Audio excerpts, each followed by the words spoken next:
वाहिगुरु जी का खालसा वाहिगुरु जी की फतेह। जुगो जुग अटल दसां पातशाहियां दी आत्मक जागदी जोत सतगुर बाणी पुरख पुरखोतम बाणी स्यों चित लावै गो।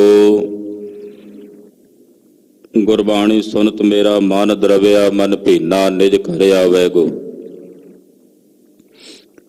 श्री गुरु ग्रंथ साहिब जी दे पावन पवित्र चरण कमलों विच हाजरियां भर रहे सतगुरां दे परम प्यार च परोती हुई गुरु रंग च रंगी हुई गुरु खालसा साध संगत जीओ धनता दे पात्र हो।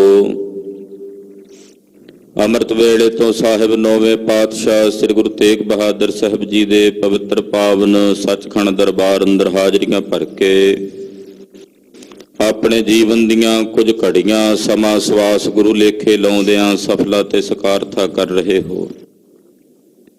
स्वै स्वरूप की पड़चोल करन वास्ते सतगुरां दी पावन गुरबाणी दा आसरा लै रहे हाँ। साडा निज स्वरूप की है, साडा निज वजूद की है, इसे नूं जानन वास्ते सानू ये मनुखी शरीर की प्राप्ति हुई है। और केवल 84 लख जूनियां विच मानव कोटि नूं परमेश्वर ने दात दिती है कि अपने निज स्वरूप नूं जान सकदा। किसी पशु नूं पंछी नूं किसी होर जूनी नूं ये दात परमेश्वर ने नहीं दिती। इसे करके इस मनुखी देह नूं तां देवते भी लोचदे हन, क्योंकि निज स्वरूप का ज्ञान केवल तां केवल इस मानवी शरीर दे विच ही हो सकता है। असी जो अपना स्वरूप मन्नी बैठे हैं साडा स्वरूप नहीं है। बाहरला ये शरीर 5 तत्त ते 25 प्रकृतियां दा बनिया होया है। कदे नहीं आख्या मैं शरीर हाँ मैं तन हाँ। सारी जिंदगी साडी लंघ जे कदे कहा असी मैं शरीर हाँ। मैं शरीर नहीं मेरा शरीर इदां कहने, यानी कि अंदर कोई होर सूखम भाव है जिस दे अंदर ये विरती है कि मेरा शरीर है। तो 5 तत्त ते 25 प्रकृतियां दा बनिया ये शरीर बाहरी शरीर है। 17 तत्तां दा साडा सूक्ष्म शरीर बनिया होया जिस विच मन ते बुद्धि भी काम करते हैं। वो सूक्ष्म शरीर है।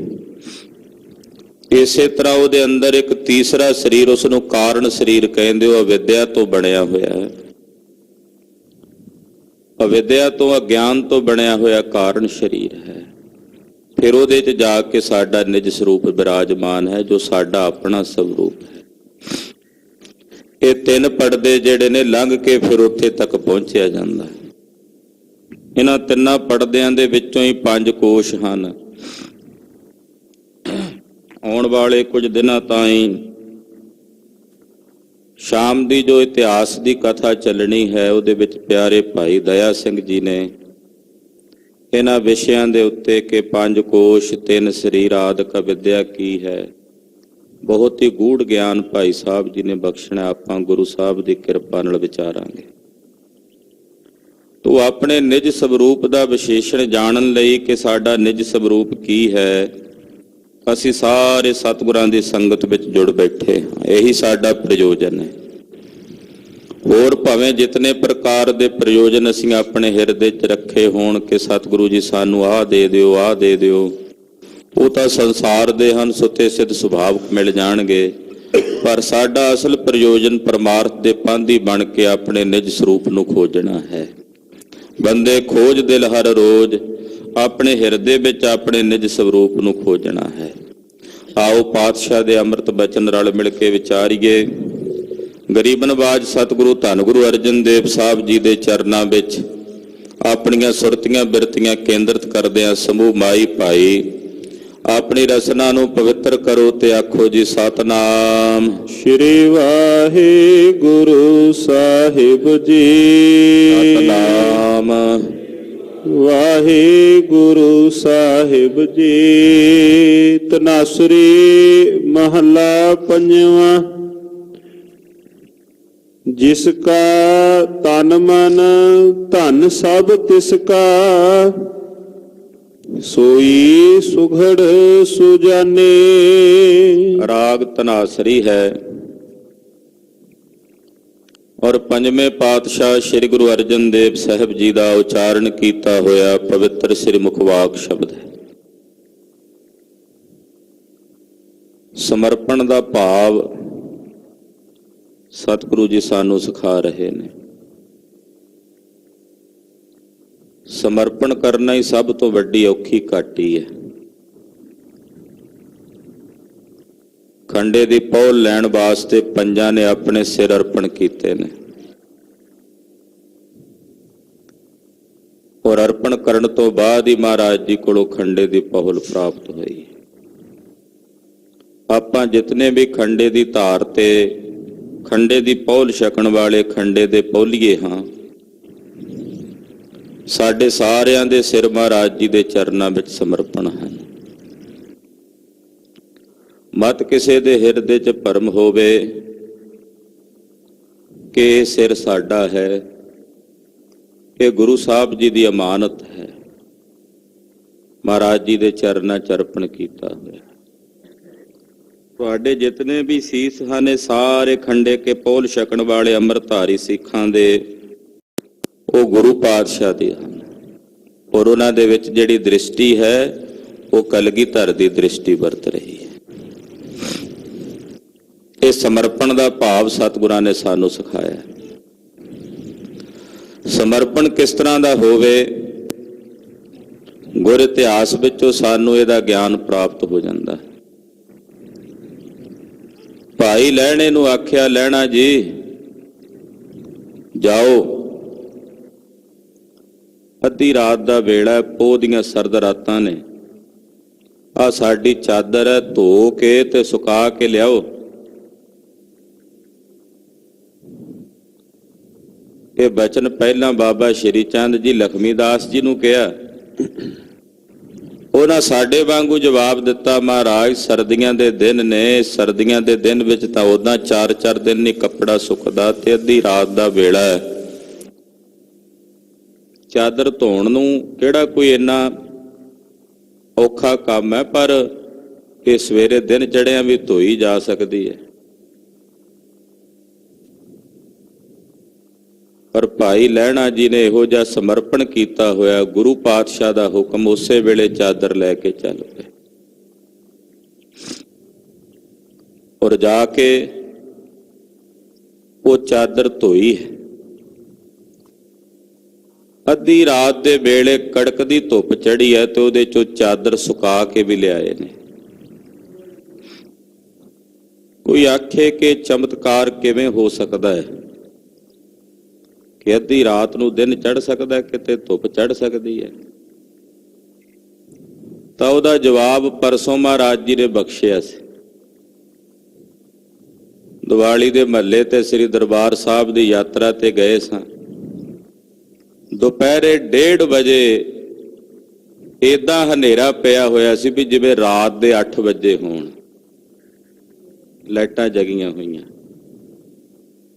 ਵੀ ਜੇ ਦਿਨ ਦੇ ਸਮੇਂ ਹਨੇਰਾ ਪੈ ਸਕਦਾ ਤੇ ਫਿਰ ਰਾਤ ਦੇ ਸਮੇਂ ਸਤਿਗੁਰੂ ਜੀ ਚਾਨਣਾ ਕਿਉਂ ਨਹੀਂ ਕਰ ਸਕਦੇ, ਬਈ ਧੁੱਪ ਕਿਉਂ ਨਹੀਂ ਚੜਾ ਸਕਦੇ? ਇਹ ਗੁਰੂ ਕੀ ਕਲਾ ਹੈ। ਸਮਰਪਣ ਦਾ ਭਾਵ ਸੀ ਤੇ ਉਸੇ ਵੇਲੇ ਉਹ ਚਾਦਰ ਧੋਈ ਤੇ ਸੁਕਾ ਕੇ ਲੈ ਆਏ। ਇਹ ਸਮਰਪਣ ਹੈ, ਆਪਣਾ ਆਪ ਗੁਰੂ ਸਾਹਿਬ ਦੇ ਚਰਨਾਂ 'ਚ ਅਰਪਿਆ ਹੋਇਆ।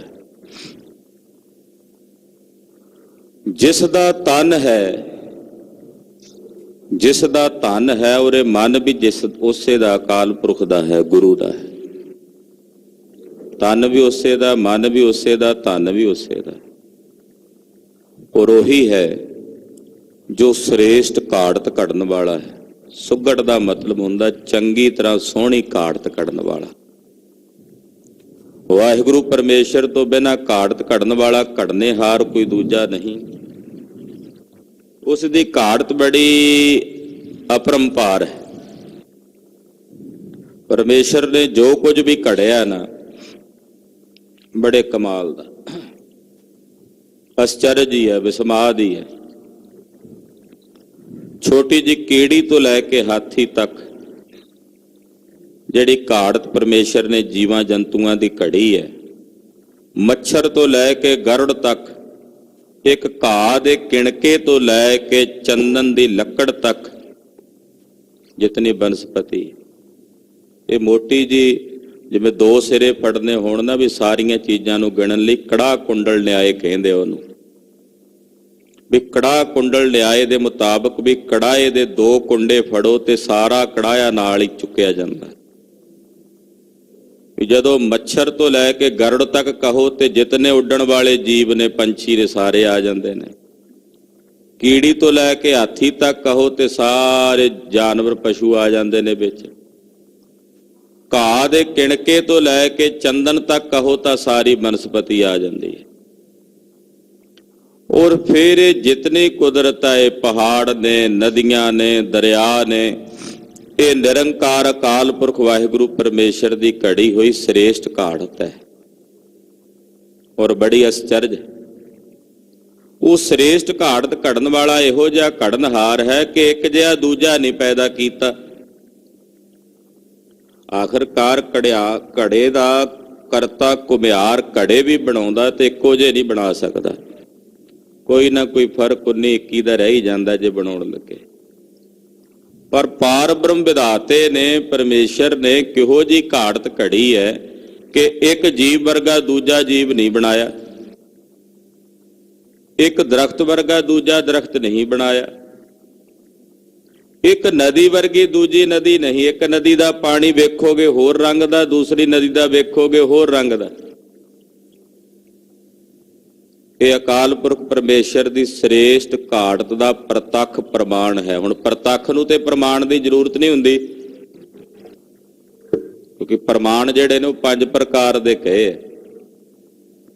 ਉਹਨਾਂ ਵਿੱਚੋਂ ਇੱਕ ਹੈ ਪ੍ਰਤੱਖ ਪ੍ਰਮਾਣ। ਪ੍ਰਤੱਖ ਨੂੰ ਪ੍ਰਮਾਣ ਦੀ ਜ਼ਰੂਰਤ ਹੀ ਨਹੀਂ ਹੈ। ਅਰਥਾਪਤੀ ਪ੍ਰਮਾਣ ਹੈ। ਧੂਏ ਨੂੰ ਵੇਖ ਕੇ ਅੱਗ ਦਾ ਅੰਦਾਜ਼ਾ ਲਾ ਲੈਣਾ, ਪਰ ਜੋ ਪ੍ਰਤੱਖ ਹੈ ਉਹ ਤਾਂ ਸਾਹਮਣੇ ਹੀ ਹੈ ਨਾ, ਉਹਨੂੰ ਤਾਂ ਪ੍ਰਮਾਣ ਦੀ ਜ਼ਰੂਰਤ ਨਹੀਂ। ਤੋ ਪ੍ਰਤੱਖ ਇਹ ਸਾਰਾ ਵਰਤਾਰਾ ਜਿਹੜਾ ਵੀ ਵਰਤ ਰਿਹਾ ਹੈ, ਜਿਤਨੀਆਂ ਵੀ ਘਾੜਤਾਂ ਘੜੀਆਂ ਹੋਈਆਂ ਨੇ, ਇਹ ਨਿਰੰਕਾਰ ਅਕਾਲ ਪੁਰਖ ਵਾਹਿਗੁਰੂ ਪਰਮੇਸ਼ਰ ਦੀਆਂ ਘੜੀਆਂ ਹੋਈਆਂ ਨੇ। ਇਸ ਕਰਕੇ ਉਹਦੇ ਜੈਸਾ ਕੋਈ ਦੂਸਰਾ ਸ੍ਰੇਸ਼ਟ ਘਾੜਤ ਘੜਨ ਵਾਲਾ ਨਹੀਂ, ਤਦੇ ਉਹਨੂੰ ਕਿਹਾ ਸੁਘੜ। ਸ੍ਰੇਸ਼ਟ ਘਾੜਤ ਘੜਨ ਵਾਲਾ, ਘੜ ਕੇ ਬਣਾ ਕੇ ਸੁਜਾਨੀ, ਸਾਰਿਆਂ ਦੇ ਦਿਲਾਂ ਦੀਆਂ ਜਾਣਨ ਵਾਲਾ, ਜਾਣੀ ਜਾਣ ਅੰਤਰਜਾਮੀ ਹੈ। ਉਸ ਵਾਹਿਗੁਰੂ ਪਰਮੇਸ਼ਰ ਤੋਂ ਕੁਝ ਲੁਕਿਆ ਛਿਪਿਆ ਨਹੀਂ ਹੋਇਆ।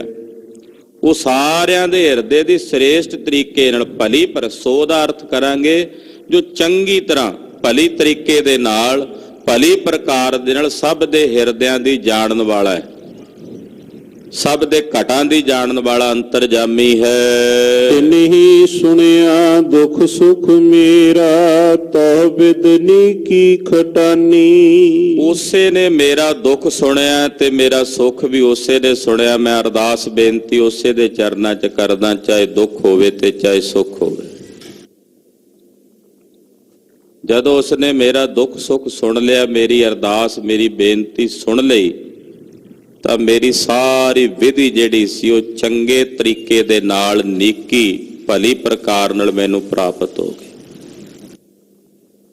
ਜਾਂ ਇਸ ਤਰ੍ਹਾਂ ਕਹਿ ਸਕਦੇ ਹਾਂ ਵੀ ਚੰਗੀ ਵਿਧੀ ਮੈਨੂੰ, ਚੰਗਾ ਤਰੀਕਾ ਮੈਨੂੰ ਪ੍ਰਾਪਤ ਹੋ ਗਿਆ। ਮੇਰੀ ਸਾਰੀ ਘਾਲ ਕਮਾਈ ਸ੍ਰੇਸ਼ਟ ਹੋ ਗਈ ਜਦੋਂ ਉਸ ਨਿਰੰਕਾਰ ਵਾਹਿਗੁਰੂ ਪਰਮੇਸ਼ਰ ਨੇ ਮੇਰੀ ਅਰਦਾਸ, ਮੇਰਾ ਦੁੱਖ ਸੁੱਖ ਸੁਣਿਆ। ਜੀ ਕੀ ਏਕਾ ਹੀ ਪਹਿਮਾਨੀ। ਇਸ ਜੀਵ ਦੀ ਕੇਵਲ ਇੱਕ ਅਕਾਲ ਪੁਰਖ ਵਾਹਿਗੁਰੂ ਪਰਮੇਸ਼ਰ ਦੇ ਚਰਨਾਂ 'ਚ ਹੀ ਅਰਦਾਸ ਪ੍ਰਵਾਨ ਹੋਣੀ। ਵਿੱਚੋਂ ਭਾਵੇਂ ਵਿਚੋਲੇ ਪਾ ਕੇ ਤੁਸੀਂ ਗੱਲ ਕਰੋ, ਪਰ ਪਹੁੰਚਣੀ ਉਸੇ ਤਾਈਂ ਹੈ। ਇਸ ਕਰਕੇ ਵਿੱਚ ਵਿਚਾਲੇ ਵਿਚੋਲਾ ਪਾਉਣ ਦੀ ਲੋੜ ਹੀ ਨਹੀਂ, ਸਿੱਧਾ ਉਸ ਵਾਹਿਗੁਰੂ ਪਰਮੇਸ਼ਰ ਅੱਗੇ ਅਰਜ਼ੋਈ ਕਰੀਏ। ਵਿੱਚ ਵਿਚੋਲੇ ਪਾਉਣੇ ਦੇਵੀ ਦੇਵਤਿਆਂ ਨੂੰ, ਉਹਨਾਂ ਨੇ ਵੀ ਤਾਂ ਉਸੇ ਪਰਮੇਸ਼ਰ ਦੇ ਘਰੋਂ ਹੀ ਮੰਗਣਾ। ਵੇਖਿਆ ਗੁਰੂ ਅੰਗਦ ਦੇਵ ਸਾਹਿਬ ਨੇ ਵੀ ਜਿਹੜੀ ਦੇਵੀ ਦੀ ਯਾਤਰਾ ਨੂੰ ਮੈਂ ਚੱਲਿਆ ਉਹ ਤਾਂ ਇੱਥੇ ਝਾੜੂ ਫੇਰਦੀ ਹੈ, ਉਹ ਤਾਂ ਇੱਥੋਂ ਹੀ ਮੰਗ ਕੇ ਲਿਜਾਂਦੀ ਹੈ, ਤੇ ਫਿਰ ਮੈਂ ਉੱਥੇ ਕੀ ਲੈਣ ਜਾਣਾ, ਸਿੱਧਾ ਇੱਥੇ ਹੀ ਗੁਰੂ ਨਾਨਕ ਦੇ ਚਰਨਾਂ 'ਚ ਕਿਉਂ ਨਾ ਰਹਿ ਜਾ। ਜੀਵ ਦੀ ਅਰਦਾਸ ਕੇਵਲ ਇੱਕ ਅਕਾਲ ਪੁਰਖ ਪਰਮੇਸ਼ਰ ਦੇ ਦਰ ਤੇ ਪ੍ਰਵਾਨ ਹੁੰਦੀ ਹੈ।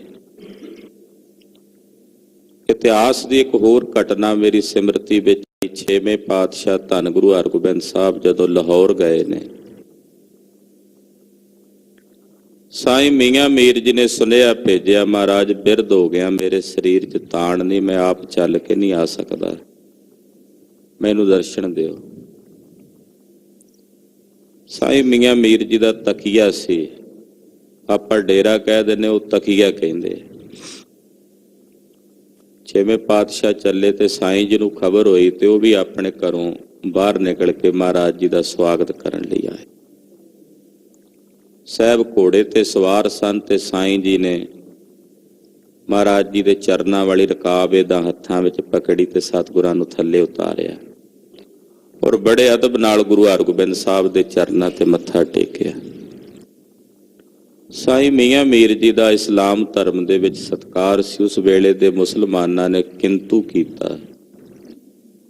ਏਡਾ ਵੱਡਾ ਮੁਸਲਮਾਨਾਂ ਦਾ ਫਕੀਰ ਹੋ ਕੇ ਗੁਰੂ ਹਰਗੋਬਿੰਦ ਸਾਹਿਬ ਜੀ ਨੂੰ ਅਕਸਰ ਮੁਸਲਮਾਨ ਹਿੰਦੂਆਂ ਦਾ ਪੀਰ ਕਹਿੰਦੇ ਸੀ ਕਿ ਹਿੰਦੂਆਂ ਦੇ ਪੀਰ ਨੂੰ ਮੱਥਾ ਟੇਕਦਾ। ਬਾਦਸ਼ਾਹ ਸ਼ਾਹਜਹਾਨ ਉਦੋਂ ਤਖਤ ਤੇ ਬੈਠ ਚੁੱਕਾ ਸੀ। ਉਹਦੇ ਕੋਲ ਸ਼ਿਕਾਇਤ ਪਹੁੰਚੀ। 6ਵੇਂ ਪਾਤਸ਼ਾਹ ਸਾਈਂ ਜੀ ਨੂੰ ਦਰਸ਼ਨ ਦੇ ਕੇ ਵਾਪਸ ਆ ਗਏ।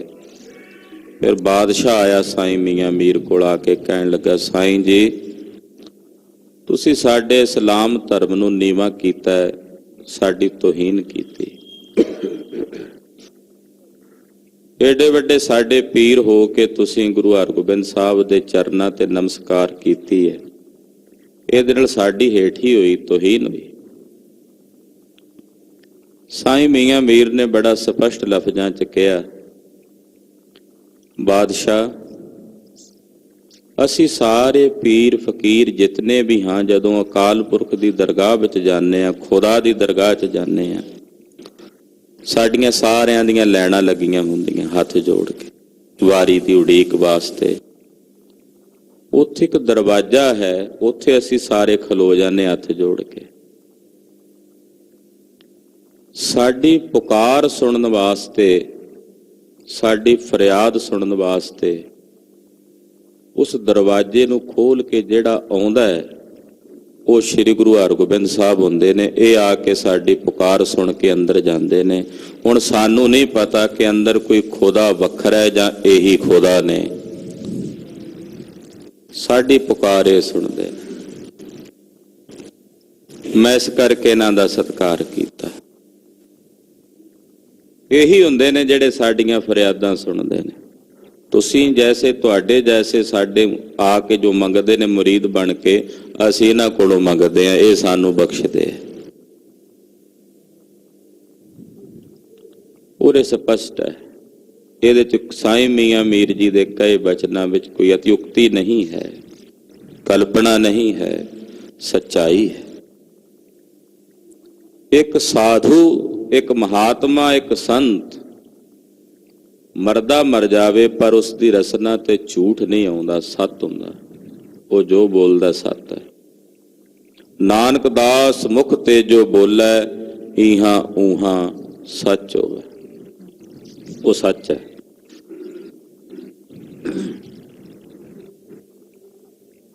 ਇਸ ਕਰਕੇ ਇਸ ਜੀਵ ਦੀ ਅਗਰ ਅਰਦਾਸ ਹੈ, ਉਹ ਇਸ ਇੱਕ ਅਕਾਲ ਪੁਰਖ ਪਰਮੇਸ਼ਰ ਦੇ ਚਰਨਾਂ 'ਚ ਮੰਨੀ ਜਾਂਦੀ ਹੈ, ਵਿਧਾਤੇ ਦੇ ਚਰਨਾਂ 'ਚ ਮੰਨੀ ਜਾਂਦੀ ਹੈ। ਇਸ ਕਰਕੇ ਥਾਂ ਥਾਂ ਤੇ ਭਟਕਣ ਦੀ ਬਜਾਏ ਸਿੱਧਾ ਉਸ ਨਿਰੰਕਾਰ ਦੇ ਚਰਨਾਂ 'ਚ ਰਜੋਈ ਕਰਨੀ। ਉਸੇ ਦੇ ਚਰਨਾਂ ਵਿੱਚ ਜੀਵ ਦੀ ਅਰਦਾਸ ਕਬੂਲ ਪੈਂਦੀ ਹੈ। ਅਵਰ ਜਤਨ ਕਰ ਰਹੇ ਬਹੁ ਤੇਰੇ, ਤਿਨ ਤਿਲ ਨਹੀਂ ਕੀਮਤ ਜਾਨੀ। ਨਾਮ ਜਪਣ ਤੋਂ ਇਲਾਵਾ ਹੋਰ ਯਤਨ ਕਰਨ ਵਾਲੇ, ਹੋਰ ਕਰਮ ਕਾਂਡ ਕਰਕੇ ਕਿ ਅਸੀਂ ਤਾਂ ਰੱਬ ਨੂੰ ਪਾ ਲੈਣਾ, ਬੜੇ ਕਰਮ ਕਾਂਡ ਕਰਨ ਵਾਲੇ, ਯੱਗ ਕਰਨ ਵਾਲੇ, ਤੀਰਥਾਂ ਦਾ ਰਟਨ ਕਰਨ ਵਾਲੇ, ਵਰਤ ਰੱਖਣ ਵਾਲੇ, ਬਹੁਤ ਸਾਰੇ ਕਰਮ ਕਾਂਡੀ, ਬੜੇ ਯਤਨ ਕੀਤੇ ਉਹਨਾਂ ਨੇ, ਪਰ ਨਾਮ ਨਹੀਂ ਜਪਿਆ। ਇਸ ਕਰਕੇ ਹੇ ਵਾਹਿਗੁਰੂ, ਉਹਨਾਂ ਨੇ ਤੇਰੀ ਇੱਕ ਤਿਲ ਮਾਤਰ ਵੀ ਕੀਮਤ ਨਹੀਂ ਜਾਣੀ। ਤਿਲ ਮਾਤਰ ਵੀ ਤੇਰਾ ਗਿਆਨ ਨਹੀਂ ਉਹਨਾਂ ਨੂੰ ਹਾਸਲ ਹੋ ਸਕਿਆ। ਉਹ ਕਰਮ ਕਾਂਡਾਂ ਦੇ ਉਲਝੇਵੇਂ ਵਿੱਚ ਹੀ ਉਲਝੇ ਰਹੇ, ਕਰਮ ਕਾਂਡੀ ਬਣ ਕੇ ਉੱਥੇ ਹੀ ਭਟਕਦੇ ਰਹੇ। ਭਰਤਰੀ ਜੀ ਕਿੱਡੇ ਵੱਡੇ ਸਿੱਧ ਪੁਰਸ਼ ਸੀ, ਕਿੱਡੀ ਵੱਡੀ ਸਾਧਨਾ ਕੀਤੀ ਯੋਗ ਦੀ। ਜਦੋਂ ਗੁਰੂ ਨਾਨਕ ਸਾਹਿਬ ਮਿਲੇ ਤੇ ਸਤਿਗੁਰਾਂ ਦੇ ਦਰਸ਼ਨ ਕਰਕੇ ਉਹਨੇ ਆਖਿਆ, ਮਹਾਰਾਜ ਹੁਣ ਤੱਕ ਮੈਂ ਜਿੰਨੀ ਸਾਧਨਾ ਕੀਤੀ, ਹੁਣ ਤਾਈਂ ਮੈਂ ਜਿੰਨਾ ਜਪ ਤਪ ਕੀਤਾ, ਉਹਦਾ ਫਲ ਅੱਜ ਮੈਨੂੰ ਤੁਹਾਡੇ ਦਰਸ਼ਨ ਕਰਕੇ ਪ੍ਰਾਪਤ ਹੋਇਆ। ਮੇਰੇ ਹਿਰਦੇ ਨੂੰ ਸ਼ਾਂਤੀ ਤੇ ਟਿਕਾ ਮਿਲ ਗਿਆ। ਅੱਜ ਤੋਂ ਪਹਿਲਾਂ ਤਾਂ ਖਾਕ ਹੀ ਛਾਣ ਰਿਹਾ ਸੀ, ਅੱਜ ਸਾਰ ਮਿਲਿਆ, ਅੱਜ ਤਤਵ ਦੀ ਪ੍ਰਾਪਤੀ ਹੋਈ। ਬੜੇ ਕਰਮ ਕਾਂਡੀਆਂ ਨੇ, ਹੋਰ ਬੜੇ ਕਰਮ ਕੀਤੇ, ਹੋਰ ਬੜੇ ਯਤਨ ਕੀਤੇ, ਪਰ ਉਸ ਵਾਹਿਗੁਰੂ ਪਰਮੇਸ਼ਰ ਦੀ ਇੱਕ ਤਿਲ ਮਾਤਰ ਵੀ ਉਹਨਾਂ ਨੇ ਕੀਮਤ ਨਹੀਂ ਜਾਣੀ।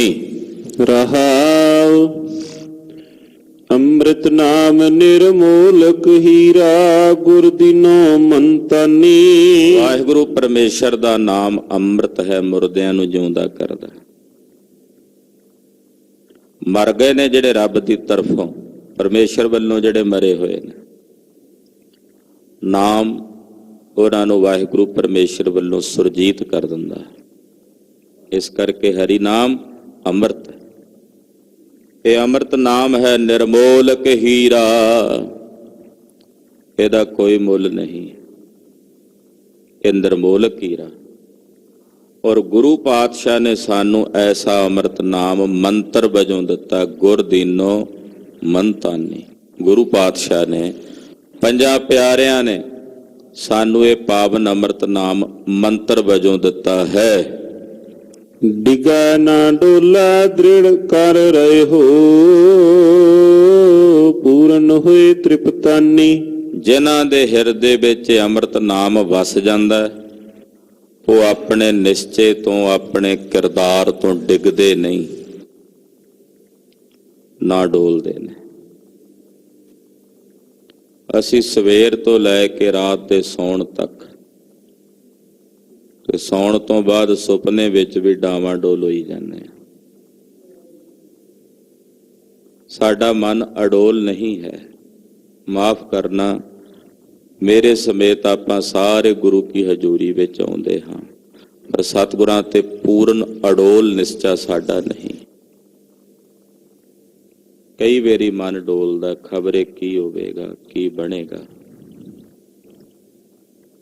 ਔਰ ਆਪਣੇ ਕਿਰਦਾਰ ਤੋਂ ਭਾਵੇਂ ਬਾਹਰੀ ਤੌਰ ਤੇ ਅਸੀਂ ਟਿਕ ਕੇ ਰਹਿੰਦੇ ਹਾਂ ਸਰੀਰਕ ਤੌਰ ਤੇ, ਪਰ ਮਨ ਕਰਕੇ ਪਤਾ ਨਹੀਂ ਕਿੰਨੀ ਕੁ ਵਾਰ ਡਿੱਗਦੇ ਹਾਂ ਆਪਣੇ ਆਚਰਣ ਤੋਂ। ਪਤਾ ਨਹੀਂ ਕਿੰਨੀ ਕੁ ਵਾਰ ਡਿੱਗਦੇ ਹਾਂ ਮਨ ਕਰਕੇ। ਇਹਦਾ ਕਾਰਨ ਹੈ ਕਿ ਗੁਰੂ ਪਾਤਸ਼ਾਹ ਦਾ ਪਵਿੱਤਰ ਗੁਰ ਮੰਤਰ ਸਾਡੇ ਹਿਰਦੇ 'ਚ ਵਸਿਆ ਨਹੀਂ। ਜਿਨ੍ਹਾਂ ਦੇ ਹਿਰਦਿਆਂ ਵਿੱਚ ਵਸ ਗਿਆ, ਉਹਨਾਂ ਦੀ ਅਵਸਥਾ ਇੱਥੇ ਦੱਸਦੇ ਨੇ ਸਤਿਗੁਰੂ, ਉਹ ਨਾ ਤਾਂ ਆਪਣੇ ਆਚਰਣ ਤੋਂ, ਆਪਣੇ ਕਿਰਦਾਰ ਤੋਂ ਡਿੱਗਦੇ ਨੇ, ਨਾ ਡੋਲਦੇ ਨੇ। 7 ਸਾਲ ਤੇ 9 ਸਾਲ ਦੀ ਅਵਸਥਾ ਦੇ ਵਿੱਚ ਵੀ ਉਹ ਅਡੋਲ ਰਹਿੰਦੇ ਨੇ। ਜਿਸ ਉਮਰ ਵਿੱਚ ਇੱਕ ਬੱਚੇ ਨੂੰ ਛੋਟੀ ਜਿਹੀ ਚੋਕਲੇਟ ਦਾ ਲਾਲਚ ਦੇ ਕੇ ਵੀ ਭਰਮਾਇਆ ਜਾ ਸਕਦਾ ਹੈ, 7 ਸਾਲ ਤੇ 9 ਸਾਲ ਦੀ ਉਮਰ ਵਿੱਚ ਅਡੋਲ ਰਹਿੰਦੇ ਨੇ। ਅਸੀਂ ਉਹਨਾਂ ਦੇ ਬੱਚੇ ਹਾਂ, ਉਹਨਾਂ ਦੇ ਵਾਰਸ ਹਾਂ, ਉਹ ਸਾਡੇ ਬਾਬੇ ਨੇ। ਅਡੋਲ। ਅੱਜ ਦੇ ਵਰਤਮਾਨ ਦੇ ਸਮੇਂ ਵਿੱਚ ਕੁਝ ਕੁ ਮੱਤ ਐਸੇ ਹੈਣ ਹਿੰਦੁਸਤਾਨ ਦੀ ਧਰਤੀ ਤੇ ਔਰ ਪੰਜਾਬ ਦੇ ਵਿੱਚ ਵੀ ਸਿਰੇ ਚੜ੍ਹ ਕੇ ਪਨਪ ਰਹੇ ਨੇ, ਜਿਹੜੇ ਲੋਕਾਂ ਨੂੰ ਲਾਲਚ ਦੇ ਕੇ ਆਪਣਾ ਮਤ ਕਬੂਲ ਕਰਾਉਂਦੇ ਆ। ਲਾਲਚ ਦੇ ਕੇ ਤੁਹਾਨੂੰ ਚੰਗੀ ਨੌਕਰੀ ਦੇਵਾਂਗੇ, ਤੁਹਾਡੇ ਬੱਚਿਆਂ ਨੂੰ ਅਸੀਂ ਆਪਣੇ ਕਨਵੈਂਟ ਸਕੂਲਾਂ 'ਚ ਪੜ੍ਹਾਵਾਂਗੇ,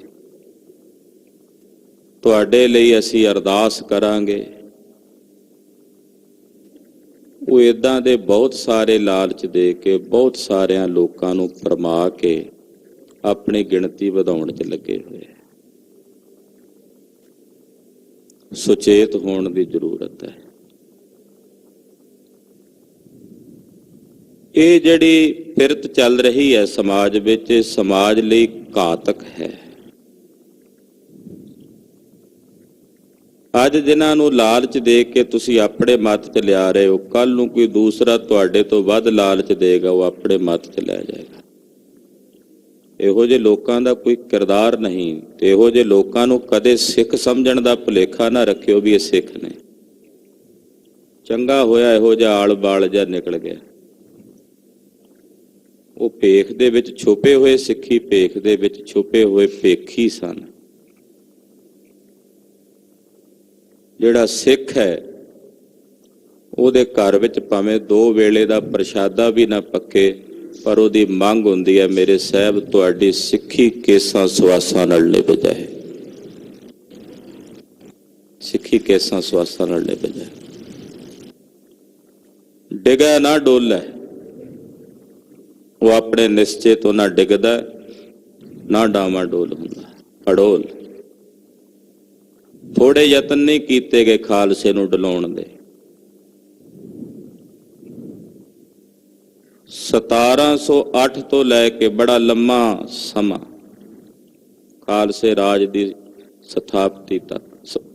ਸਥਾਪਨਾ ਤੱਕ ਜ਼ਕਰੀਏ ਦਾ ਸਮਾਂ ਰਿਹਾ, ਮੀਰ ਮੰਨੂ ਦਾ ਸਮਾਂ ਰਿਹਾ, ਯਹੀਆ ਖਾਨ ਇਹਨਾਂ ਦਾ ਸਮਾਂ ਰਿਹਾ, ਪਰ ਖਾਲਸੇ ਦਾ ਇੱਕ ਵੀ ਸਿੱਖ ਜਿਨ੍ਹਾਂ ਨੂੰ ਕਿਸੇ ਨੂੰ ਲਾਲਚ ਦੇ ਕੇ ਉਹਨੂੰ ਆਪਣੇ ਧਰਮ ਤੋਂ ਡੁਲਾਇਆ ਹੋਵੇ, ਐਸਾ ਇਤਿਹਾਸ ਵਿੱਚ ਜ਼ਿਕਰ ਨਹੀਂ ਆਉਂਦਾ। ਅਡੋਲਤਾ ਸਹਿਤ ਭਾਈ ਤਾਰੂ ਸਿੰਘ ਜੀ ਵਰਗੇ ਅਨੇਕਾਂ ਸ਼ਹੀਦ ਸ਼ਹਾਦਤ ਪ੍ਰਵਾਨ ਕਰ ਗਏ, ਪਰ ਉਹਨਾਂ ਆਪਣਾ ਧਰਮ ਨਹੀਂ ਤਿਆਗਿਆ। ਆਪਣੇ ਨਿਸ਼ਚੇ ਤੋਂ ਨਾ ਡਿੱਗਦਾ ਹੈ ਨਾ ਡੋਲਦਾ ਹੈ, ਔਰ ਉਹ ਪੂਰਨ ਹੋ ਜਾਂਦਾ, ਉਸ ਵਾਹਿਗੁਰੂ ਪਰਮੇਸ਼ਰ ਵਿੱਚ ਮਿਲ ਕੇ ਤ੍ਰਿਪਤ ਹੋ ਜਾਂਦਾ, ਰੱਜ ਜਾਂਦਾ। ਉਹਦੇ ਹਿਰਦੇ 'ਚ ਕਿਸੇ ਪ੍ਰਕਾਰ ਦੀ ਵਾਸ਼ਨਾ ਜਾਂ ਭੁੱਖ ਨਹੀਂ ਰਹਿੰਦੀ।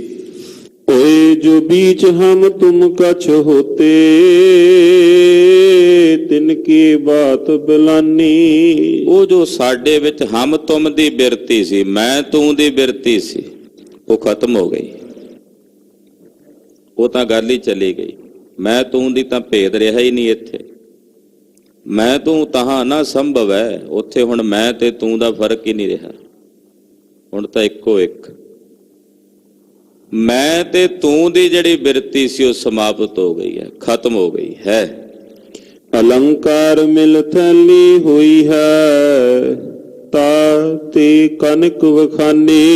ਜਿਵੇਂ ਗਹਿਣੇ ਕੁਠਾਲੀ 'ਚ ਪੈ ਕੇ ਸਾਰੇ ਥੱਲੇ ਜਦੋਂ ਅੱਗ ਬਲਦੀ ਹੈ ਨਾ, ਤੇ ਇੱਕੋ ਥੈਲੀ ਬਣ ਜਾਂਦੀ ਉਹਨਾਂ ਦੀ, ਇੱਕੋ ਭੇਲੀ ਬਣ ਜਾਂਦੀ ਹੈ। ਜਿੰਨੇ ਗਹਿਣੇ ਨੇ ਉਹਦੇ ਵਿੱਚ ਹੀ ਸਮਾ ਜਾਂਦੇ ਨੇ। ਫਿਰ ਉਹਨਾਂ ਵੱਖਰੇ ਵੱਖਰੇ ਗਹਿਣਿਆਂ ਦਾ ਨਾਂ ਨਹੀਂ ਲਿਆ ਜਾਂਦਾ, ਉਹਨਾਂ ਸਾਰਿਆਂ ਨੂੰ ਸੋਨਾ ਹੀ ਕਿਹਾ ਜਾਂਦਾ। ਇਸੇ ਤਰ੍ਹਾਂ ਹੈ ਵਾਹਿਗੁਰੂ, ਤੇਰੇ ਵਿੱਚ ਮਿਲ ਕੇ ਜਿਹੜੇ ਤੇਰੇ ਪਿਆਰੇ ਨੇ ਉਹ ਤੇਰਾ ਹੀ ਰੂਪ ਹੋ ਗਏ ਨੇ। ਉਹਨਾਂ ਨੂੰ ਹੁਣ ਵੱਖਰਾ ਵੱਖਰਾ ਨਹੀਂ ਸੱਦਿਆ ਜਾਂਦਾ ਵੀ ਇਹ ਫਲਾਣਾ ਹੈ, ਇਹ ਅਮਕ ਹੈ, ਉਹ ਤੇਰਾ ਹੀ ਰੂਪ ਹੋ ਗਏ ਹਨ। ਪ੍ਰਗਟਿਓ ਜੋਤ ਸਹਿਜ ਸੁਖ ਸੋਭਾ ਬਾਜੀ ਅਨਹਤ ਬਾਨੀ। ਜੋਤ ਪ੍ਰਗਟ ਹੋ ਗਈ ਅੰਦਰ ਗਿਆਨ ਦੀ, ਸਹਿਜ ਦਾ ਸੁਖ, ਗਿਆਨ ਦਾ ਸੁਖ, ਤੁਰਿਆ ਪਦ ਦਾ ਸੁਖ ਪ੍ਰਾਪਤ ਹੋ ਗਿਆ। ਉਹਨਾਂ ਦੀ ਸੋਭਾ ਲੋਕ ਪਰਲੋਕ ਵਿੱਚ ਹੋਣ ਲੱਗੀ। ਉਹਨਾਂ ਦੇ ਹਿਰਦੇ ਵਿੱਚ ਸਤਿਗੁਰਾਂ ਦੀ ਅਨਹਦ ਬਾਣੀ ਦੇ ਨਾਦ ਉਹ ਵੱਜ ਟੁਰੇ ਹਨ। ਕਹੋ ਨਾਨਕ ਨਿਹਚਲ ਘਰ ਬਾਂਧਿਓ ਗੁਰ ਕੀਓ ਬੰਧਾਨੀ। ਧੰਨ ਗੁਰੂ ਅਰਜਨ ਦੇਵ ਸਾਹਿਬ ਕਹਿੰਦੇ ਸਾਡਾ ਨਿਹਚਲ ਘਰ ਬੰਨਿਆ ਗਿਆ, ਚਲਾਏਮਾਨ ਨਹੀਂ ਹੋਣਾ ਪਏਗਾ। ਇਹੋ ਜਿਹੇ ਘਰ 'ਚ ਚਲੇ ਗਏ ਜਿੱਥੋਂ ਸਾਨੂੰ ਜਾ ਕੇ ਮੁੜ ਕੇ ਨਹੀਂ ਚੱਲਿਆ, ਚਲਾਏਮਾਨ ਹੋਣਾ ਪੈਣਾ। ਐਸਾ ਨਿਹਚਲ ਘਰ ਸਾਹਿਬ ਨੇ, ਗੁਰੂ ਨੇ ਕਿਰਪਾ ਕਰਕੇ ਸਾਡਾ ਬੰਨ ਦਿੱਤਾ, ਜਿੱਥੇ ਪਹੁੰਚ ਕੇ ਹੁਣ ਆਵਾਗਾਉਣ ਦੇ ਚੱਕਰਾਂ 'ਚ ਨਹੀਂ ਭਟਕਣਾ ਪੈਣਾ, ਜੰਮਣਾ ਨਹੀਂ ਪੈਣਾ, ਮਰਨਾ ਨਹੀਂ ਪੈਣਾ। ਐਸੀ ਅਚਲ ਪਦਵੀ ਸਤਿਗੁਰਾਂ ਦੇ ਘਰ ਵਿੱਚ ਸਾਨੂੰ ਪ੍ਰਾਪਤ ਹੋ ਗਈ ਹੈ। ਗੁਰੂ ਨੇ ਸਾਡਾ ਇਹੋ ਜਿਹਾ ਘਰ ਬੰਨ ਦਿੱਤਾ ਹੈ।